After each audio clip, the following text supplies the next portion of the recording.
ತರಗತಿ CBSE ವಿಭಾಗದಲ್ಲಿ ಓದುತ್ತಿದ್ದೇನೆ. ನಿನ್ನೆ ತಾನೇ ನಾವು ವಾಸ್ತುಶಿಲ್ಪದ ತೊಟ್ಟಿಲು ಬಾಗಲಕೋಟೆ ಬಗ್ಗೆ ತಿಳಿದುಕೊಂಡಿದ್ದೆವು. ಇಂದು ನಾವು ಏಲಕ್ಕಿ ನಗರಿ ಹಾವೇರಿಯ ಬಗ್ಗೆ ತಿಳಿದುಕೊಳ್ಳೋಣ. ಹಾವೇರಿ ಜಿಲ್ಲೆ ಏಲಕ್ಕಿ ನಗರಿ ಎಂದೇ ಪ್ರಸಿದ್ಧವಾಗಿರುವ ಹಾವೇರಿ ಜಿಲ್ಲೆಯು ಕರ್ನಾಟಕದ ಮಧ್ಯಭಾಗದಲ್ಲಿ ಕಂಡುಬರುತ್ತದೆ.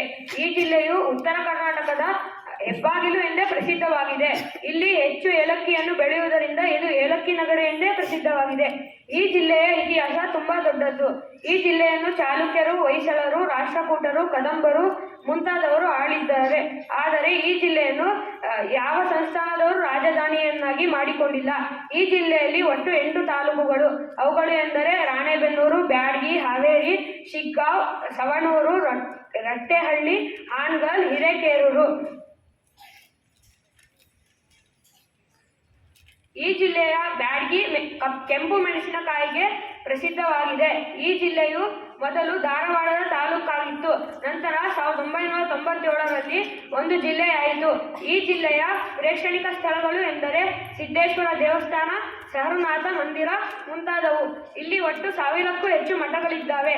ಇಲ್ಲಿ ತುಂಗಭದ್ರಾ ಮತ್ತು ವರದಾ ಅಂತ ಪವಿತ್ರ ನದಿಗಳು ಹರಿಯುತ್ತವೆ. ಬ್ರಿಟಿಷರ ವಿರುದ್ಧ ಹೋರಾಡಿ ಹುತಾತ್ಮನಾದ ವೀರ ದೇಶಭಕ್ತ ಮೈಲಾರ ಮಹಾದೇವರವರು ಈ ಜಿಲ್ಲೆಯ ಮೋಟೆಬೆನ್ನೂರಿನಲ್ಲಿ ಜನಿಸಿದರು. ಮತ್ತೆ ಸ್ವತಂತ್ರ ಹೋರಾಟಗಾರ ದಿವಂತ್ ಗುದ್ಲೆಪ್ಪ ಅವರು ಈ ಜಿಲ್ಲೆಯವರೇ. ಈ ಜಿಲ್ಲೆಯ ಸಂಸ್ಕೃತಿ ತುಂಬಾ ಶ್ರೀಮಂತವಾಗಿದೆ. ಇಲ್ಲಿನ ಪ್ರಸಿದ್ಧ ತಿಂಡಿ ತಿನಿಸುಗಳು ಎಂದರೆ ರೊಟ್ಟಿ, ಪುಡಿ ಚಟ್ನಿ, ಹಪ್ಪಳ, ಸಂಡಿಗೆ, ಬಿರಂಜಿ ರೈಸ್ ಮುಂತಾದವು.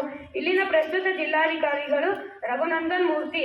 ಈ ಜಿಲ್ಲೆಯಲ್ಲಿ ಸಂತ ಶಿಶುನಾಳ ಶರೀಫರು, ಭಕ್ತ ಶ್ರೇಷ್ಠ ಕನಕದಾಸರು, ವರಕವಿ ಸರ್ವಜ್ಞ, ಹಾನಗಲ್ ಕುಮಾರ ಶಿವಯೋಗಿಗಳು, ಕಾದಂಬರಿ ಪಂಡಿತರಾದ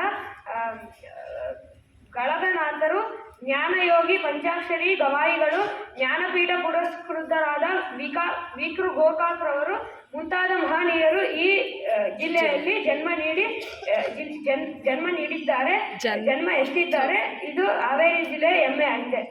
ಇಷ್ಟು ಮಾತನಾಡಲು ಅವಕಾಶ ಕೊಟ್ಟಿದ್ದ ತಮ್ಮೆಲ್ಲರಿಗಾಗಿ ಧನ್ಯವಾದಗಳು.